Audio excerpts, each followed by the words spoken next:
In this video, I'm building a guitar out of wood that dates all the way back to the Neolithic period. That's right, humans were just entering the Bronze Age when the trees that would eventually become this guitar first fell to the ground. And as if that's not interesting enough, I'll then sprinkle in some woolly mammoth ivory, some 24 karat gold, and a little fossilized walrus tusk to end up with this. One of my favorite guitars that I've built to date. Stick around and I'll show you how I built this guitar from start to finish over the course of the last 14 months. At the end of the video, I'll play it for you so you can decide for yourself if all of that effort was worth it in the end. So let's get into it. When I'm in the beginning stages of planning my next guitar build, I tend to find myself scouring the internet for materials that have an interesting backstory. In one such late night bender back in 2024, I managed to find this wood that you see right here in front of you. To the untrained eye, it might look like ebony or some other dark and exotic wood from Africa, but believe it or not, this wood is from an English farm. While Matt begins the process of making the back and sides for the guitar out of the actual wood, I want to fill you guys in on the backstory of how I got my hands on this 5,000-year-old, almost fossilized lumber. The wood itself comes from the pedunculate or English oak tree, which is actually one of the most common trees across all of Europe, so nothing that exciting about that. But this particular piece of English oak is what is referred to as bog oak. It gets its name because it was buried below layers of ancient peat bogs in southern England for thousands of years, and the rare conditions created by the peat preserved the wood from decay by creating an acidic and anaerobic environment which prevented the wood from decaying over time. The wood got its dark brown and black color by tannins that were dissolved in the acidic water, slowly leaching into the wood.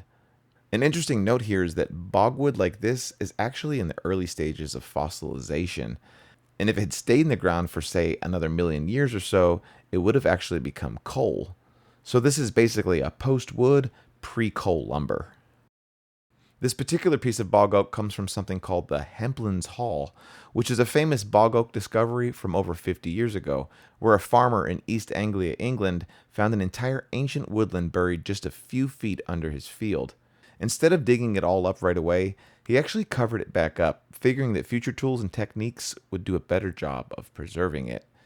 It was rediscovered in 2022 at Hemplin's farm, but this time it was carefully excavated by a team of experts that had the tools and knowledge needed to remove the tree without causing any damage to the now 5,000-year-old wood.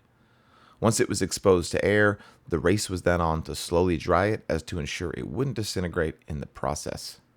What we're left with is a stable and workable lumber that's been carbon dated to be roughly 5,000 years old. It's pretty incredible to have the honor to work with wood that's been around for longer than all of modern human civilization. With the two pieces of wood that are going to make up the back of the guitar glued together, it's now time to glue on the braces that'll give the back its domed shape. This is done by carving a 15-foot radius into each brace and then gluing them onto the back while sitting in a radius dish that matches that same curvature. Once the backplate comes out of the clamps, it'll have a subtle dome shape to it, which not only adds strength, but it also aids in focusing the sound that reflects off of the back of the guitar back into the top. While we let the glue dry on that, it was time to get started on bending up that bog oak so that we could create the sides of the body. Now this is without a doubt the part of building an acoustic guitar that I get asked about the most, and I think that's because the idea of bending wood just seems sort of impossible to most people. The reality of the situation is that given enough heat and steam, most woods will happily bend for you. For guitar building, we take the side pieces down to just 2 millimeters thick prior to bending, so it doesn't take much coaxing to get it to bend into its final shape. Once we let the wood cool down for about an hour, it's then popped out of the bender, and Bob's your uncle, we have a side. The process is repeated 3 more times as to bend up both of the exterior side pieces as well as the solid Indian rosewood pieces that we'll use to laminate our sides. This is a fairly straightforward operation. Using System 3's T88 high-strength epoxy, a nice thin layer is applied between the two pieces, and then it's placed inside of a vacuum bag over a form designed to create the desired shape. This one simple step greatly stiffens the sides, and as a result, improves the responsiveness of the finished instrument. Now, a lot of people have left me comments in previous build videos about this step, often saying that only cheap guitars have laminate sides. Well, I'm honestly not sure how many more times I can try to explain this, but I'll keep it short by saying that There's a big difference between laminating two solid pieces of wood together and using plywood for your sides. Once the epoxy sets overnight, the laminated sides just need a quick cleanup to remove any leftover glue using a scraper and some sandpaper. Then it's time to glue the two side pieces together to create the rim of the guitar, and this is done using solid mahogany blocks that I make in advance. One at the top of the body, which is called the neck block, which, as you might guess, is where the neck's going to attach to the guitar, and one at the bottom of the body called the tail block, which is where the strap button's going to attach. We can then pop it out of those clamps and finally get our first glimpse at what this guitar is going to look like, which is always exciting to see for the first time. Okay, this next step sucks, and that's the reason why I had Matt do it. It's what most luthiers affectionately call driving the bus, and I think it's pretty self-explanatory why we call it that. What Matt's doing here is using the same radius dish that I used to create the arc in the back when I glued on its braces to sand a matching radius into the rim of the guitar. It can be fairly time intensive and physically exhausting, but unfortunately, I don't have any room in my shop to make a motorized tool to do it the easy way, so I guess Matt will have to do for now. With that radius sanded in, it's now time to glue in the solid mahogany liner strips. Now these do two things. First, they do help in further stiffening those sides, which can aid in the projection and sustain of the notes once the guitar is complete. And second, and most importantly, they give us a larger gluing surface for attaching the front and back of the guitar to the sides. You'll see what I mean in just a couple of minutes when I cut the ledges in for the binding, but for now, you're just going to have to trust me. With those liners in, the sides of the guitar are now complete, and Matt just needs to touch them back up one more time on that radius dish to make sure that that radius matches perfectly. At this point in the build, it's time to get started on the soundboard of the guitar. As you may have guessed by the title or thumbnail of this video, the back and sides aren't the only ancient materials that we're going to be using in the instrument's construction. For the soundboard, I knew exactly what I wanted to use, so once again, I reached out to my buddy Aaron Lucas at Dark Forest Cypress and had him help me source out the nicest and oldest piece of sinker cypress that he had on hand. What we landed on was this incredible piece of ancient cypress that has been carbon dated to be 3,758 years old from the time that the tree fell to the ground. If you consider that the tree itself was probably close to 1,000 years old before it died, we can conclude that the wood at the center of this log is close to 5,000 years old, just like the bog oak that we're making the rest of the body out of. It really does blow my mind to think that in the year 3000 BC, two massive trees stood out of the ground, one in current-day southeastern England, and one in the place that we now call South Carolina, and that some dude, being me, in a small town in North Florida would eventually join those pieces together to create a musical instrument out of them. Pretty trippy stuff. Just like he did for the back of the guitar, Matt went ahead and glued together the two book-match pieces of cypress using our plate joining jig. Doing this creates the full-size plate that'll become the soundboard for the guitar.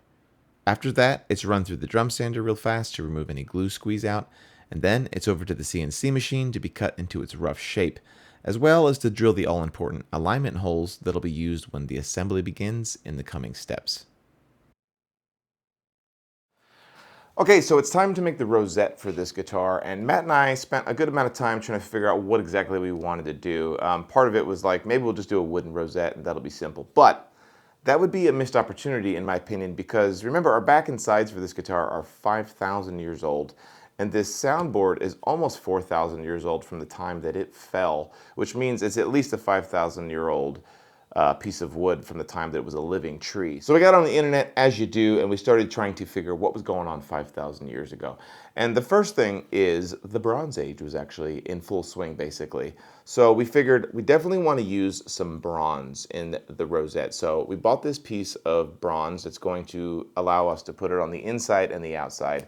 And then we were like, well, what kind of wood were we going to put on the inside? And then I remembered I have some woolly mammoth ivory. I actually bought a whole bunch of this on eBay, got probably 15 years ago. And you might be like, where did you get woolly mammoth ivory? It's a thing. You can get it on the internet. The good news is you're not going to make it more extinct at this point. So I've had this forever. It's awful to work with, but I realized that we can do bronze and woolly mammoth ivory for the rosette. So I have gone and run a whole bunch of pieces of it through the drum sander to get it equal thickness.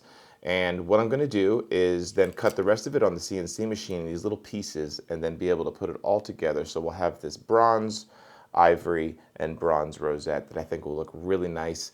And it's going to tie really nicely into another part of the guitar, but you're going to have to stay tuned to see what that part is. Having never tried this style of rosette before, I wasn't sure how it would turn out or whether or not it would even work. As you can see, I struggled getting some of those ivory pieces to fit in the gap between the two strips of bronze, so I had to do some light sanding from time to time to get all of them to fit. It took more finagling than I anticipated, but eventually I was able to get everything in. I then used some number 10 StewMax superglue to hold everything in place, and then ran it through the drum sander to get a look at how it all came out. Oh boy, this was going to be good. I'm not really happy with how this came out. I love how the bronze came out. Not really happy with how the woolly mammoth ivory came out. In the sense that there's little bitty gaps around the outside and on the inside where it butts up against the bronze. I'll show you guys a close-up here. And that just doesn't really justify the quality of the instrument that I'm trying to build. So I think I have a game plan. The good news is we still have these little tabs attached to the soundboard, so I should be able to get this loaded back into the CNC machine, and I think I have a solution to the problem. So we'll run over there and do that real fast. The game plan here was fairly simple. Using the alignment holes that were still attached to the soundboard, I was able to run a new program that cut a small 1mm channel between the ivory and the bronze. I could then inlay 2 black purfling strips into that gap, and it would take what was a small mistake and make it look like a design feature. Plus, the small black accent lines would help tie in the rosette with the black back and sides of the guitar. You see, it's all part of the plan. At this point, I can move forward with getting the bridge plate and all of the braces glued to the soundboard. I've gone into great detail in previous videos about the methods that I use to select the woods for my bracing, as well as how I go about joining them all together in a way that maximizes the tonal properties of the finished guitar. So, if you're looking for a more granular description of this process, go check out the video linked above. In the meantime, let me show you how I take this braced up top and turn it into a highly responsive soundboard. Okay, we've gotten to the point where it's time to finally give this soundboard a voice. And what I mean by that is what we're going to do is we're going to take all of these braces that we've glued on to the soundboard itself, and I'm going to begin shaving them down, getting them down to the minimum height that they can be while still maintaining the amount of strength that they need to hold the string tension. So what I like to do at this point is give the top a tap so that you guys can hear what it sounds like fully braced. It's obviously not going to sound very good, but then we can use that as a point to come back to as we begin shaping these braces to see how much more this top is opened up. So I'll go ahead and give this a tap right on the bridge plate.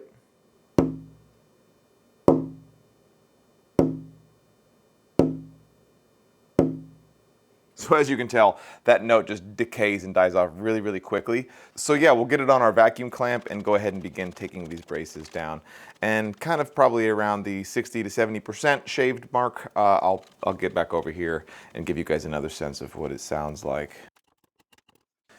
Okay, so we've got this soundboard kind of halfway voiced at this point. You can see that we've got it scalloped kind of in all the different directions. And more than the scalloping, what I've done is I've removed probably at least half of the mass off of each brace that doesn't need to be there in the first place. So we still have a ways to go, but another tap on the soundboard so that you guys can hear what it sounds like so far. And what we're listening for here is for this top to have a little bit more openness to it. Not really the note to change, but for the sustain of the tap to actually last a little bit longer.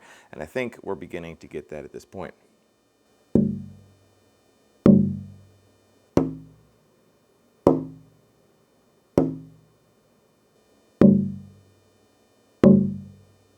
Yeah, a little bit of a ooh, kind of on the tail end of that tap, starting to open up.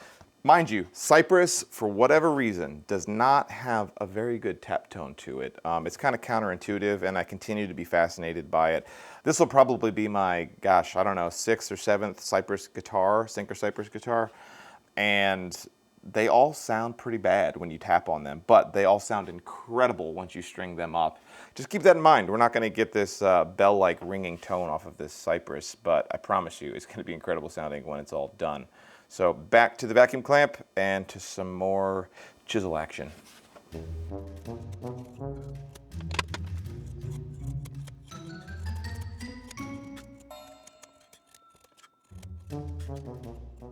Okay, so this soundboard is what I'd call fully voiced at this point. Hopefully you guys can see. Let me get my face out of it so maybe it'll focus You can see how much those braces have been changed in their shape, so that hopefully we should be getting a lot less weight, but the same amount of strength on it. So I want to give you guys a tap test one more time so you can hear the difference between now in its final form versus where we started out, and I think you'll hear what I'm talking about.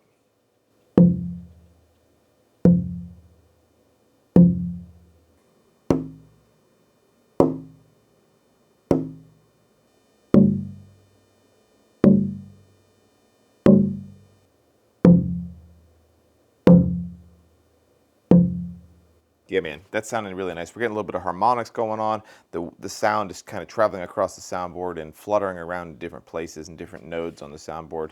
The stiffness is kind of right where I'm always shooting for. I don't take measurements, and the internet does love the fact that I don't actually use any science for any of this. I kind of trust my intuition when it comes to the guitars that I build.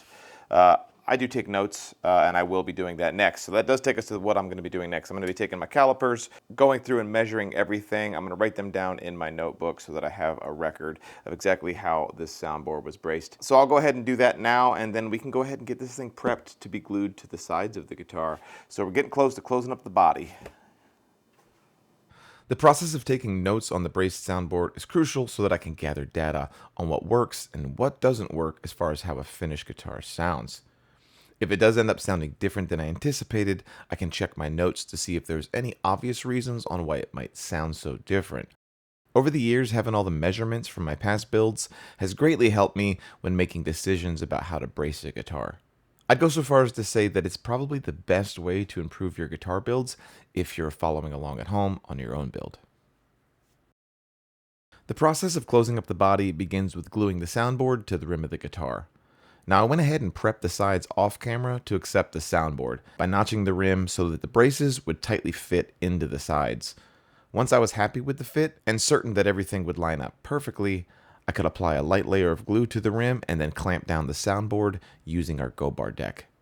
It's important on this step not to use too much glue, otherwise I'll end up with a mess of glue squeeze out on the inside that I then have to clean up. Thankfully for me, I applied the right amount of glue and we didn't have any squeeze out whatsoever to deal with. Okay, with the soundboard glued to the rim, I always like to do one last tap on this guitar body for you guys so you can hear how much it's changed once it's been solidly glued to those sides. So I'll do that now, and I think you'll hear that there's a lot more sustain than there was when it was just a free floating plate. So check this out. I gotta get it in the right spot here. It depends sometimes on where you hold it too. Yeah. So that, ooh, da, da, da. Yeah, that makes me happy. It sounds really good, and you can tell that it, just from my talking that it's picking up on the microphone as well. I'm really happy with that. So what we need to do at this point is get that back glued onto the sides, and this box will be closed up. Stoked for that to be done. Just like the soundboard, the back of the guitar also needs to be voiced before it can be glued on. The major difference here being that the back doesn't actually carry any load from the strings. The back mostly acts as a reflective surface for the sound that comes off the soundboard, and therefore it's braced and voiced quite a bit differently. Using my chisels and hand planes, I can then carve the ladder braces down so that they create a back that retains its dome shape, but also so that it's as loose as possible around the edges. This aids in making the guitar as loud and responsive as it possibly can be. Just like I did for the soundboard, I notched the sides to fit the back braces, and then applied a small amount of glue around the rim of the body. Using the go bar deck, it's then clamped down, and the body of the guitar is now officially closed up. Once the glue dries for a few hours, I can then remove the body from the assembly mold, and then clean up the excess materials from the perimeter of the sides. The last thing that needs to be done to the body before I can call it finished is to install all of the binding and trim. But in order to do that, I first need to make sure that the sides of the guitar are as smooth and as level as possible. This is done using a rolling pin sander, card scrapers, and a crap ton of elbow grease. Once I'm satisfied with it, I can then move on to one of the scariest steps of the entire build, and that's cutting the channels into the sides of the guitar for the binding. This is done using the jig that you see here, which is made by Elevate Luthery. The reason it's such a scary step is because if I'm not paying 100% of my attention to the job, I can easily slip and cut the channels too deeply. If that were to happen, my binding and trim wouldn't fit correctly, and I'd basically have to redo much of what you've seen up to this point in the video. Also, pay no attention to the clouds of smoke coming off of the router. It was in great need of a sharpening, which I did right after this was shot, but for now, I think it really adds a dramatic effect to the scene, don't you? If you watched my last full build video, you know that the installation of the binding and trim on that guitar caused me a lot of headaches, to say the least. And what that came down to was that I wasn't paying close enough attention to the build process, and I prioritized speed over perfection. I swore that I'd never make those mistakes again, so on this build, I'm taking great care to get it right the first time.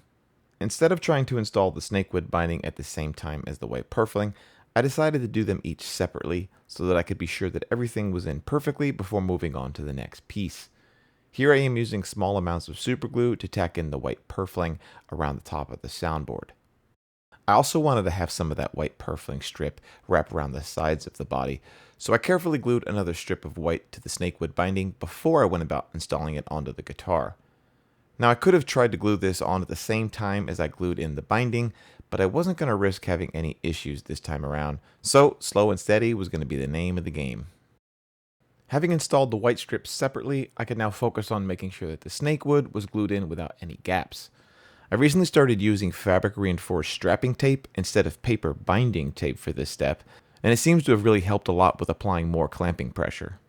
It also helped that I took the time to bend up the binding by hand so that I could be sure that they would fit perfectly without needing to apply too much force with the binding tape. But just to be sure that I wouldn't end up chasing my tail with gaps in the joint, I wrapped the body with this giant rubber band. You can't be too careful. Once the tape and clamps came off, I could then use my StewMac Ultimate Scraper to level out everything to a perfectly smooth surface. At this point, I was really loving how the snakewood popped against the white accent lines, and I moved on to making the last piece of trim that would need to go on the body. In order to cover up the joint at the bottom of the guitar, I'd need to make an end graft out of snakewood that I'd then bind in white purfling to match the rest of the guitar. A quick pass on the bandsaw with this snakewood blank, and I'm greeted with this. It really never ceases to amaze me just how beautiful this wood can be. I then just need to bind the end graft with some white purfling so that it matches the binding that we put on the guitar. In order to inlay the new end graft, I used a razor blade to trace the outline of it in the location that I wanted it to go, and then fired up my old trusty Fordham tool. It might sound fancy, but it's basically just a big Dremel tool with a much larger motor and a small router base attached so that I can control the depth of the cut. Now I need to be extra careful here so that I don't accidentally cut outside of the lines. To prevent any slip-ups from happening, I finish up the edges with some sharp chisels and a hammer, constantly checking the fit to ensure that there aren't any gaps. Once I'm happy with the fitment, I glue it in with 15-minute epoxy and then clamp it into place. After that, I just need to clean it up with my cabinet scrapers and then repeat that process to wrap it around the back of the body. Man, I'm super stoked with how this is all turning out so far. But I think I might have one more idea before we call this body all the way done. Well, I went to bed last night thinking about how this whole guitar body looks, trying to visualize what I want the final product to look like, and I'm still not there 100% yet in my mind's eye. But what I do know is that I feel like something is missing on the body of this guitar to help tie in the look of the whole instrument together. And I think that that is because the back and sides of the body are just a solid black, especially once we put finish on it. It's basically just going to be black with slightly less dark black here kind of on the outside edges of the wood. And I want to do something to give it a little bit of a pop. So I was digging around in some of my drawers this morning, not my underwear drawers, but my drawers, and I found this little piece of snakewood, and I have sanded it down to what I think is a good size. And I'm thinking about inlaying it into the back of the guitar, kind of like this, but what I need to do before I can decide whether I want to do this is to bind it in some white so that it matches our end graft and all of our binding on the guitar. Then I'm going to set it on here. I'm going to spray it down with some naphtha so I can stand back and take a look at it and decide whether it's something I want to do or not. But let's go ahead and put some white purfling around the sides of this piece of snakewood so that I can decide whether or not I like it or not. But I think I will. It turns out that I did in fact like it. So now it was time to inlay the snakewood strip into the back. I've never actually done this sort of thing on a finished body, but the plan was straightforward.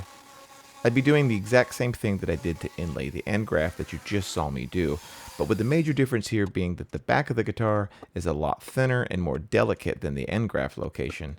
So setting the depth of the router was super critical, and I'd have to be extra careful with my chisels and hammer as to not crack the back of the guitar. I took my time with it and eventually got a nice and tight pocket for it to go inside of. I then glued it in with some epoxy and taped it into place while it dried. At that point, I could then use my cabinet scrapers to once again level everything back out. And here you have it, a finished up body that's ready for a neck.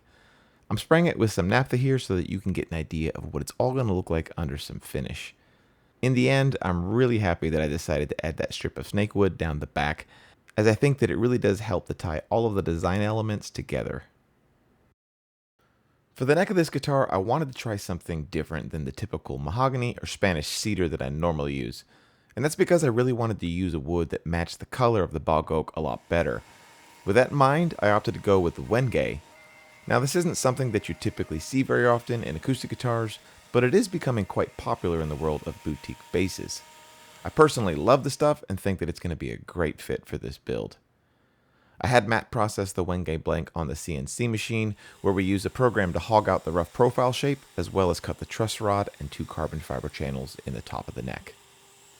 Doing this on the CNC machine is a lot more accurate than cutting the rough neck shape out on the bandsaw, and that'll come into play here in a bit when I'm setting the neck angle against the body of the guitar.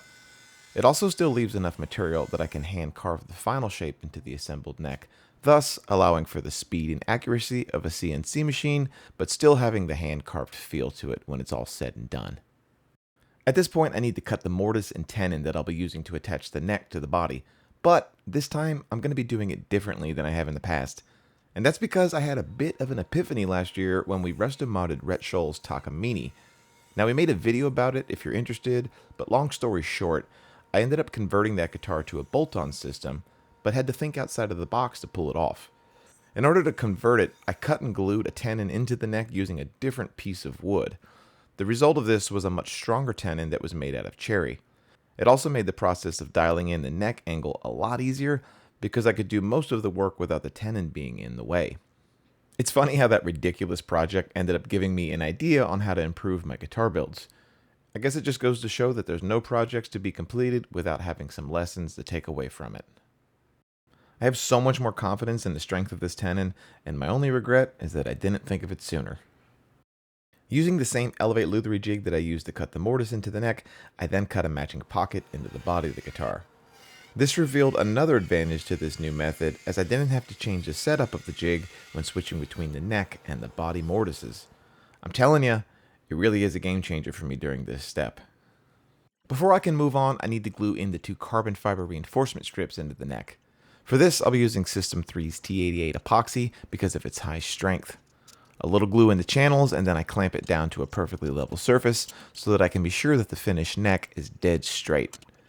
These carbon rods go a long way in reducing the weight of the neck, as well as adding a significant amount of stability. With these in place, the truss rod is basically just an insurance policy, as the carbon rods do the bulk of the heavy lifting against the string tension. Okay, with the neck made, it is time to start thinking about what I want to do for the headstock overlay as well as the back strap for the headstock. Typically what I would use is the same species of wood that I made the back and sides of the guitar out of, which obviously in this case is the bog oak. But 2 things. I don't have any leftover bog oak from when I actually made the back of the guitar, so it's not really an option unless I order some more. The second thing is I don't know visually if that's what I want to do, because this neck being Wenge is dark, almost a black, as well as the back and sides being a black. Do I want to put more of that same color on the headstock? And I think the answer is no. So what I want to do, or at least attempt to do, oh my God, is to potentially use some snakewood for the headstock overlay. And I say potentially because I have this giant piece of snakewood, but I don't really know what the grain pattern is going to look like on the inside of it. So what I need to do is head over to the bandsaw and slice it open and see if it has a pretty enough figure inside of it for us to use on this guitar. So that's what we're going to do now. Now I'm going to leave the audio level up here so that you can witness the issue that I kept having when I tried to resaw this incredibly hard snakewood on my bandsaw. For some reason, as soon as I'd apply any pressure to the blade, it would just buck on me really hard, and I, for the life of me, couldn't figure out what was causing it.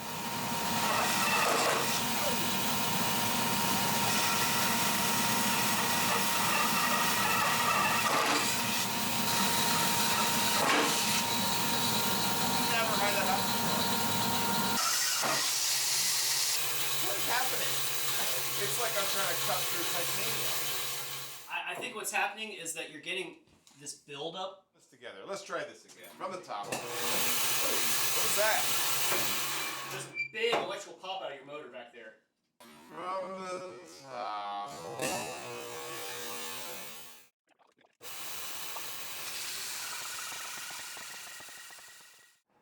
Okay, well, that was a little bit more of an adventure than I originally thought I was signing up for. I've never had a bandsaw blade buck on me like that before, and this is definitely the most dense wood that I've ever tried to cut on there. So, question for you woodworkers in the audience is, what may have caused the bandsaw to do that? My hunch is that it's because I just recently switched my bandsaw over to a lower RPM, and I think that that's what the issue is, that the blade itself is bucking because it's not spinning fast enough. But I don't know. We'll figure that out later. But I did just wipe this snakewood down with some naphtha, and it looks really nice. I am definitely going to be using this for the headstock overlay. It doesn't have the exact leopard print figure that the binding has, but it definitely has that distinctive snakewood look to it, and it's going to be a really nice touch for the guitar. So I'll move forward with that. This stuff is just so hard to work with. I got to run it through the drum sander now to get it thickness to the correct thickness, and I'm already not looking forward to it. But it's the suffering that we do for our art. As you can see, the snakewood ended up looking great after it went through the drum sander. Now I just needed to take it over to the CNC machine to cut out the pocket for the driftwood logo inlay, as well as cut out the initial shape of the overlay. At that point, I placed one of our pre-cut abalone logos into that pocket and glued it in with some StewMac No. 10 super glue. Now for the pain in the ass step of adding the binding to the headstock overlay. As you can see, I've added a strip of white purfling to the snakewood bindings so that it'll match the body of the guitar. From there, I need to hand bend everything to match the profile of the overlay. The tool that I'll be using for this is called a bending iron. It gets to around 400 degrees, which allows the bending of just about any type of wood. Using patience and some careful measuring, I'm able to slowly work the binding to match the exact profile of the curves from the top of the headstock as well as the sides. Now, I started using this headstock shape about 2 years ago because customers kept requesting it, and now I've made it permanent.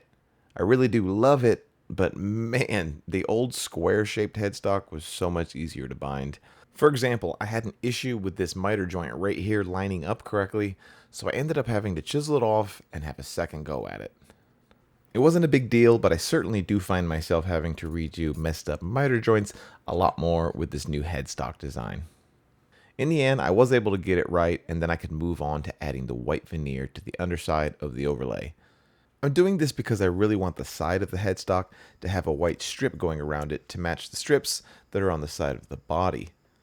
Instead of using a small piece of purfling to pull this off, I'm using a full sheet of white veneer.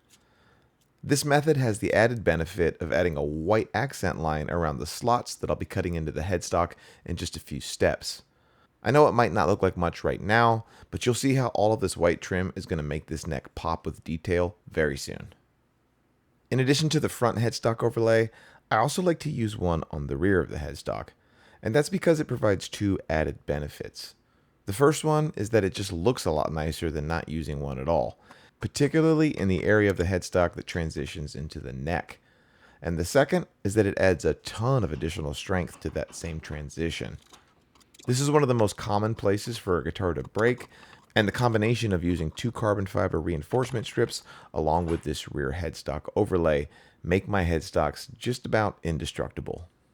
I then repeat that same process to glue on the front overlay using some wood glue and an acrylic template to help even out the clamping pressure. Once that dries, I can then move on to making the fretboard for the guitar. I wanted to use a piece of wood that would visually match the look of the rest of the guitar and ended up landing on this. An amazing piece of African ebony that has these really interesting dots all over it, so much so that I've been affectionately calling it leopard ebony. I cut the fret slots in it off a camera, and now I just need to cut the ledge in it for that white purfling, as well as the perimeter cut so that I can bind it in snakewood to match the rest of the guitar. From there, I was able to glue in the white purfling in preparation for the installation of that snakewood binding, which I think is going to look really incredible with that leopard printed fretboard. There's just something about it that reminds me of a caveman wearing a leopard fur robe, and I'm not sure why. The binding goes on using wood glue and is clamped in place using binding tape just like I did on the headstock overlay. Once it's had time to dry, I then leveled everything out and then glued on a white veneer to the bottom of the fretboard. The goal in doing this is that I should end up with a beautiful white stripe that runs along the sides of the neck and that flows into the sides of the headstock. But I guess we're going to have to wait and see if this vision comes to life once I start carving the neck. But before I can do that, I need to put a radius on the fretboard to help make it more comfortable in the hand. On my guitars, I like to use a 16-inch radius, so I'll use this aluminum radiusing block to slowly sand that in. This is a step that I should probably let my CNC machine do for me, but I just haven't taken the time to program that in. It's at this point in the build that I usually wonder why I haven't done that yet, but I always seem to manage to say I'll do it on the next build. Well, I've been saying that for 8 years now, so I'm sure I'll get around to it eventually. The last thing that I need to do before this fretboard can be glued to the neck is to make and install the side fret marker dots. I of course wanted to do something in keeping with the theme of the guitar, so I opted to use some woolly mammoth ivory to do this. I thickness sanded a piece on the drum sander and then used the CNC machine to cut out over a dozen 2mm circles. I ended up losing several of them to the dust collector gods in this process, but did end up with enough to get the job done. I then headed over to the drill press and drilled holes in the sides of the fretboard for the dots to be inlaid into, at which point I can just lightly hammer the ivory dots into place and then lock them in with a drop of superglue. I absolutely love how this fretboard came out and think that those fine white lines along with the ivory dots really make the ebony and snakewood pop. I can't wait to see how this neck looks once it's attached to the body. At this point, I can then install the truss rod and double check to make sure that everything lines up correctly, at which point the fretboard can finally be glued to the neck. This is done using that same 16-inch radius sanding block that I'll be using as a clamping caul this time. The caul helps to even out the clamping pressure, as well as to ensure that that neck maintains its perfect straightness while that glue dries. I have one last place on this neck that I still want to add some snakewood trim to, and that's to the heel end of the neck. Now I made this heel cap off camera and went ahead and added that all-important layer of white to it as well. I'll be using some wood glue to attach it to the neck, and then I have to take my time to refit the neck so that the bottom of the heel matches the contour of the body. This is done by flossing sandpaper between the neck and the body until everything begins to line up again. The finished results have got me so stoked. Just look at how well that white accent on the neck lines up with the one on the body. I'm so glad that I took the time to add this detail because I really think that it goes a long way in improving the look of the entire guitar. With the neck fully glued together, it's time to start removing material from it so that this thing will actually start to look like a finished neck. I'll start by flush cutting the headstock into its final shape using a template that I made on my 3D printer. You can see how all that previous effort to add those white accent lines is finally starting to pay off. Also, say hello to Winston, the new shop dog. You'll be seeing him in videos for years to come. At this point, I can begin the process of adding the slots to the headstock, and that begins with drilling out the holes for the tuning machine posts. Once that's done, I can then use this acrylic template to route out the slots using my laminate trimmer. Now I've gone into detail in past videos about why I choose to go with the slotted headstock on my builds, even though they're steel-stringed guitars. But the short version of it is that first and foremost, I love the look of it. And secondly, it also greatly increases the break angle of the strings over the nut of the guitar, and this can improve sustain and tuning stability. Once the slots are cut in, I just need to carefully carve these relief cuts so that the strings have room to move. This step does have quite the pucker factor to it because if I slip here, I will ruin the whole front of this headstock. But lucky for me, I've done this a bunch of times and it came out perfect. The finished result is this.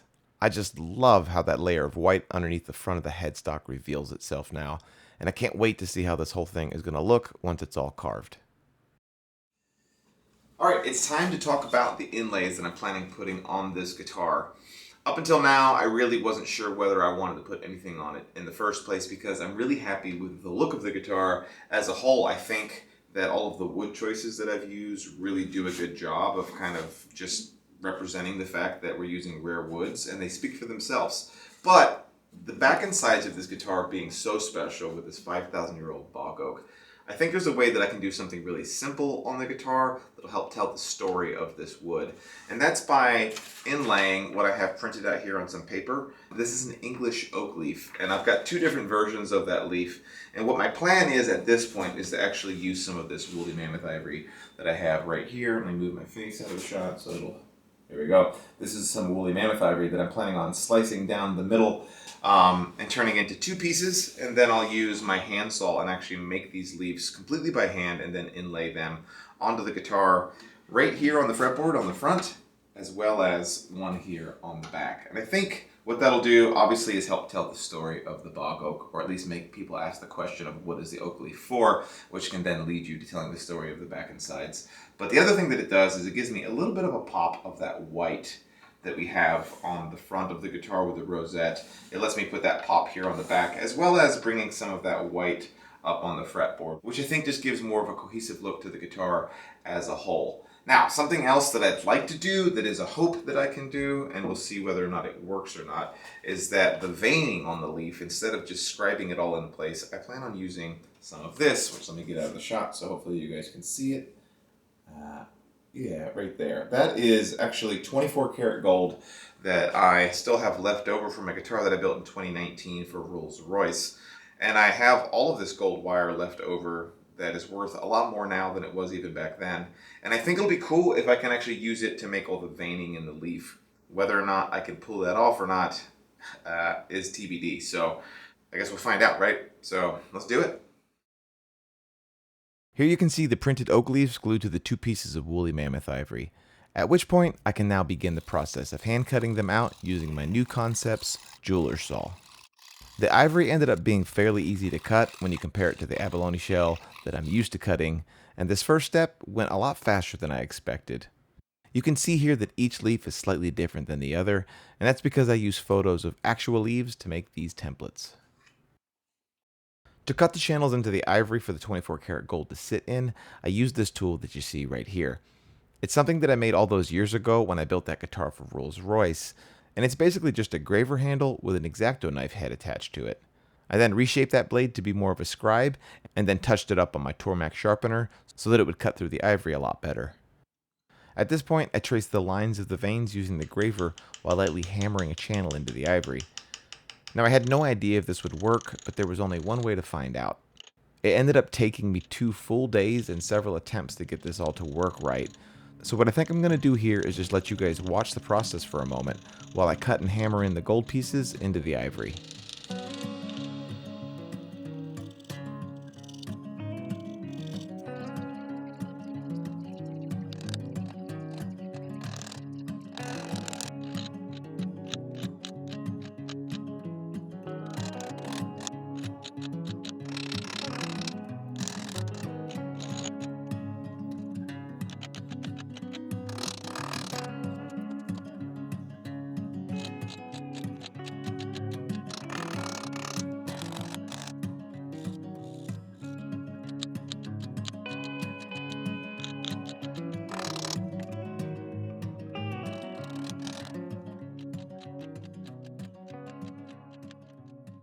The finished leaves came out just as I had envisioned, and I think they're going to be the perfect accent to this guitar's design. What I need to do now is actually inlay them into the guitar, starting with the fretboard. After messing around with placement for a good bit, I lightly tacked the first leaf to the fretboard and traced its perimeter with a scribe. But in order to make it easier to see, I then filled in that scribe line with a white coloring pencil and fired back up my old trusty Fordham tool. Using my optivisors and a small downcut bit, I then carefully routed out the pocket for the leaf to go into. Compared to the more complex inlays that I've done in the past, this pocket route was fairly simple, but it's still really easy to slip up and cut outside of the lines, so I still needed to pay super close attention in order to get a tight fit. At that point I mixed up some black epoxy and carefully hammered in the inlay. And I made sure to use a metal block to make sure that I didn't accidentally break the leaf, as it's really fragile and it would suck to mess it up right now. After about an hour of drying time, I then used a razor file to level everything out, at which point I could then repeat that process on the back of the guitar. The main difference here being that this leaf is actually going to be spilling onto 2 different parts of the guitar, and I'd actually need to cut it in half. I decided that I'd start with the piece that goes onto the body, and once again I scribed and outlined the leaf before I very carefully began cutting the pocket. This time the pucker factor was quite a bit higher, because a slip up here would be much more catastrophic. After all, it's a lot easier to make a new fretboard than it is to make an entirely new guitar body. My game plan here was really simple. I'd glue in the first piece, overhang and all, and once the glue was dry, I could then use my flush cut saw to remove the other half that needed to go onto the heel of the neck. I then leveled it back out with a razor file and some sandpaper, and repeated the entire process all over again on the neck. Before I could call this inlay finished, I just needed to refloss the joint where the heel of the neck meets the body of the guitar. I took my time to get this right because it would be really easy to go too far and end up with a gap between the two pieces. But I guess you'll have to stick around a little bit longer to see how it all came out though. The very last thing that I need to do before I can finally carve this neck into its final shape is to install the frets. Once again, this is a step that could take up an entire video by itself, so I'll keep it short by showing you the process of pressing in just one fret. A lot of prep work was done to these frets before this step, but once they're ready to go in, I use a small amount of Stumac No. 20 super glue and press each fret in using my drill press and a clamping caul that matches the fretboard's radius. This step is then repeated 21 times until everything's in place. And now, finally, after all of that assembly, it's time to carve the neck. Typically this is a fairly fast job and usually takes me about 1 to 2 hours to complete. But this is my first time trying to carve a neck made out of wenge. I anticipated that it would be more difficult than the mahogany and Spanish cedar necks that I carve most of the time, but that it wouldn't be too much harder than the maple necks that I do on rare occasions. Boy, was I wrong. You can see here that I've been whacking away at this edge with my coarse rasp for a good bit now, and I'm barely making a dent in it.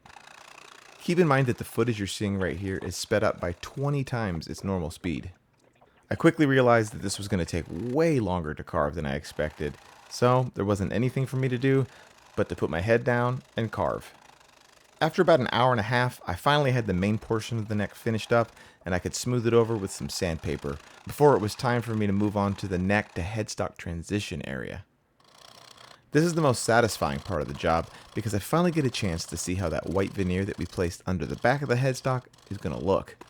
Using my rasps, a razor file, and a rolling pin sander, I slowly reveal the final form, and I'm so happy with the result. The white looks amazing against that dark wenge on the neck. This wood is quite the challenge to carve. We just finished lunch and I was telling Matt how much I wasn't looking forward to doing the heel of his neck, but it's worse than I thought. I've been at it for a bit now. I'm going to take a break and then we'll get back to it. The good news is it carves like it's made out of stone, so that when I finally do get it into the shape that I want it to be in, it ain't going anywhere. That's the only upside. The process of carving the heel is always going to be the most difficult section because it involves the carving of the end grain of the wood. So to save some time, I knock off the first chunks with my saw. After that, it's back at it with my hand tools to slowly work the wenge into its final dimensions. It honestly felt like the more wood that I removed, the harder that it got. As I got closer to the final shape, I switched over to my small rolling pin sander and really worked that transition from the neck into the heel. Now, as much as I'd love to show you guys how awesome the finished neck came out, I didn't actually record any footage of it, so it looks like you'll just have to stick around to the very end to see it in all of its glory. The good news for you, though, is that I'm getting really close to that moment, as the carving of the neck was actually the last step in the guitar's entire construction, and now it's time for me to begin the process of applying the finish to the guitar. And that begins with going over the entire instrument with my scrapers and sandpaper to make sure that there's no tooling marks to be seen and that I didn't miss anything before all of that wood is sealed and finished. And speaking of finish, I'm actually going to be doing something that I've never done before when it comes to the finish that I'll be applying to this instrument. I normally spray my guitars with nitrocellulose lacquer, but on this build, I'm only going to be doing that to the soundboard and the front of the headstock. So I need to mask off the rest of the body to be sure that none of the lacquer gets on places that it's not wanted. From there, I put the guitar in my paint booth and I begin the process of applying the lacquer to the soundboard. This is done over the course of 4 days by applying 3 coats per day, with a total of 12 coats going on the guitar. All right, Came out pretty good, don't you think? It's been about a week since I put this guitar in the paint booth and sprayed all of the coats on it. So the Soundboard now has nitrocellulose lacquer sprayed on it, as well as the face of the headstock. Let me get this thing in this clamp real fast. And that's because what I want to show you is the finish that I plan on applying to this guitar. And it's something I've never done before, and it's this right here. This is a product called Rubio Monocoat. I didn't know this stuff existed up until about 5 or 6 weeks ago. Matt and I just got back from NAMM, and there were several guitars that I saw in the Boutique Guitar Showcase that I just absolutely loved the way that the finish looked on it. And by that I mean it looked like a hand-applied finish. It almost looked like a French polish, but it seemed to be a lot more durable. And upon asking the builders what it was, every single one of them that was using it told me, hey, it's Rubio Monocoat, you gotta check it out. And what this is a 2-part catalyzed oil finish that you hand apply. And so what I'm gonna do is I haven't buffed out the Soundboard, and it's still in that 2-week drying period. And that's gonna be good because what that allows me to do is wipe all this finish on over the course of the next few days. And not have to really worry about if I do get a little bit of it on the Soundboard. It's not a big deal because I'm going to be level sanding and buffing that out. So I'll put all this oil-based finish on the guitar body, let it dry for about 5 or 6 days, and then reapply all my masking to the back and sides of the guitar, and then hopefully buff out the guitar, and then I'll pull that off, and it should be done. Who knows, man? This is going to be new for me, but I'm really, really excited to see how it comes out. So I guess we'll get after it. This finish is incredibly simple to apply and is mixed together using a 3-to-1 ratio and then wiped on using an applicator. I opted to just use a shop towel over the applicators that Rubio sells, as I figured as long as I use something that's lint-free, I should be fine. Now I was told that you barely need to use any of this stuff to do an entire guitar, so I initially only mixed up about 10 milliliters of it thinking that it would be enough. Turns out I needed about 30 milliliters to do this first coat. But I think that's mostly because the bog oak was just thirsty and it soaked up most of the finish that I applied really fast. After putting a generous layer on the body, I then repeated that process on the neck. For anyone wondering why I'm not wearing any PPE, well, it's because Rubio Monocoat is actually non-toxic, has 0 VOCs, and is 100% food safe. It couldn't be any further from the toxic stew that we lovingly refer to as nitro lacquer. But with that said, I still probably should have been wearing gloves during this application process. Oh well. After letting that thicker layer of oil sit on the guitar for about an hour, I then took a fresh shop towel and wiped off all of the excess material. It was immediately apparent to me that I was going to love the final results of this finish. It blew my mind how smooth it made the wood look, and it was almost as if I had just polished the bare wood and that there was no finish on it at all. After letting that first coat dry for about 2 days, it was time to apply the second coat. And it was as simple as repeating that process all over again, at which point I could then see if I was going to need more than 2 coats to achieve the look and feel that I was after. Oh, and just as a side note, I'm not sponsored by Rubio in any way, and I bought this finish with my own money. If it sounds like I'm gushing over the product, well, it's just because I'm genuinely impressed with it, that's all. Could not be happier with how this looks. We are 2 coats into the monocoat on this guitar, and a lot of literature and videos that I've seen on the interwebs kind of say like 2 coats is really all you need to do. 1 coat, hence the name monocoat, is all that you have to do in order to get full protection. But I'm going to do 1 more, so we're going to take this to 3 coats, and then I'll call it done. But man, oh man, do I just love how this looks. It's so nice. It's got the perfect amount of glossiness to satinness. I've got nothing but good things to say. And obviously the application process is incredibly easy compared to a lacquer. So 1 more coat today on this body as well as the neck, and then I'm gonna let it sit over the weekend. Today's Thursday, so I'll give at least 4 days of drying time. And then early next week, I'll do the buff out on the nitrocellulose that I sprayed on the Soundboard, as well as the nitro that's on the front of the headstock, which you can see here, which is not really glossy right this exact second, but man, really happy with that. And the neck looks so nice too. And I think it's gonna play really nice because of how this feels. So yeah, 1 more coat and we'll be done with the finish work. Okay, that 3rd coat came out really nice. I'm very happy. Look at that, you can just see the glare in it through my lights here. I absolutely love how it looks. So what I need to do now that this is all dry, it's been going for 4 days now, this has been drying, so I feel very confident that it's gonna be okay. And the reason I say that is because what I need to do is put some masking tape on this guitar around the whole sides and to cover the back so that I can buff out the soundboard. And typically I don't do that, but with me needing to do all kinds of buffing work on the soundboard and not do anything to the sides, I'm really worried that I'll get buffing compound and just like sanding slag down inside all the pores of the wood. So I need to protect it. So we're gonna put the masking tape back on the guitar just like I did when I was spraying the soundboard. And then I'm gonna get to work doing the final sand and buff out on the soundboard, and we'll see how it all looks. And just look at how nice this lacquered soundboard came out after it was all buffed out. I'm really glad that I went with this gloss look here because I think it's going to look really good against the satin back and sides. The last thing that I need to do before this neck can be permanently attached to the body is to level out and crown all of the frets. Now this is a step that takes about a full day of work, so I'm really going to glaze over the details here of what goes into it for the sake of brevity. But the short version of this process is that I sand and file the tops of every fret to create a perfectly flat plane, and then use a special diamond file to recrown each fret so that it no longer has a flat spot at the top of it. At that point, I can then sand each fret all the way back up to 1000 grit sandpaper, at which point I can then head back over to my buffer and polish the frets back out to a mirror shine. I find it a lot easier to install the tuning machines before the neck is glued on, so I went ahead and installed them at this point. I opted to go with the beautiful set of gold Waverlys with snakewood buttons to go with that snakewood trim that we have on the guitar. At this point, I can finally attach the neck for good.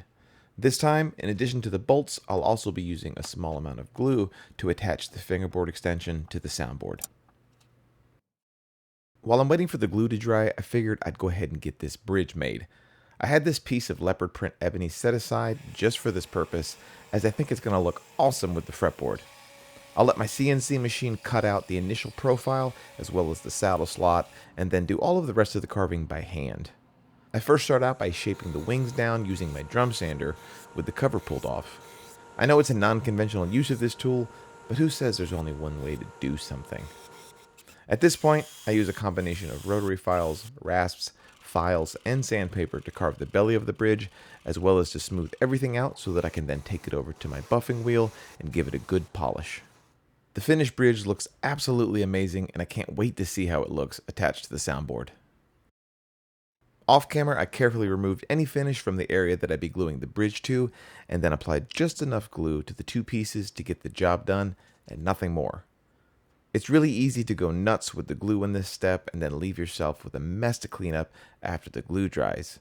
It's all fun and games until you mess up your perfectly lacquered finish while trying to clean up glue squeeze out.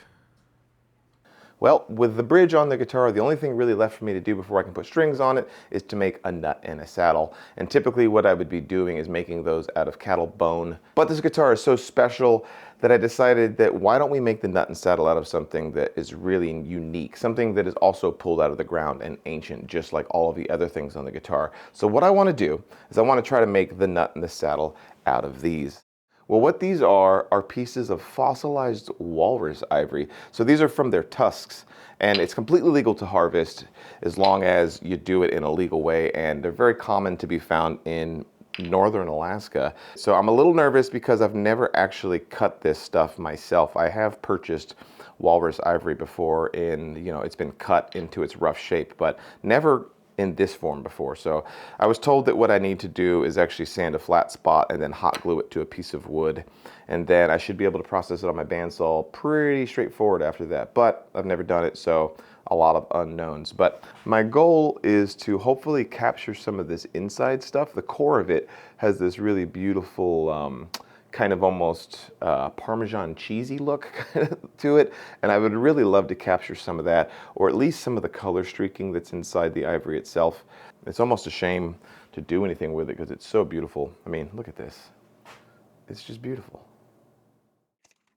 Once I had the saddle and nut blanks cut out, I began to shape them into their final form using hand files and sandpaper. There's a lot of painstaking measurements that I use in order to get these two pieces to their exact shape, because if they're off by even a few thousandths of an inch, the guitar won't play really good. Once I was happy with the shape, I buffed out the nut and settle on my buffing wheel to reveal these beauties. I just love how these came out and think that they're going to add a really nice conversation piece to the finished instrument. And with those last two things made, this guitar is officially done. And the only thing left for me to do is to string it up and play it for you. Are you ready to see it in all of its glory? Here we go.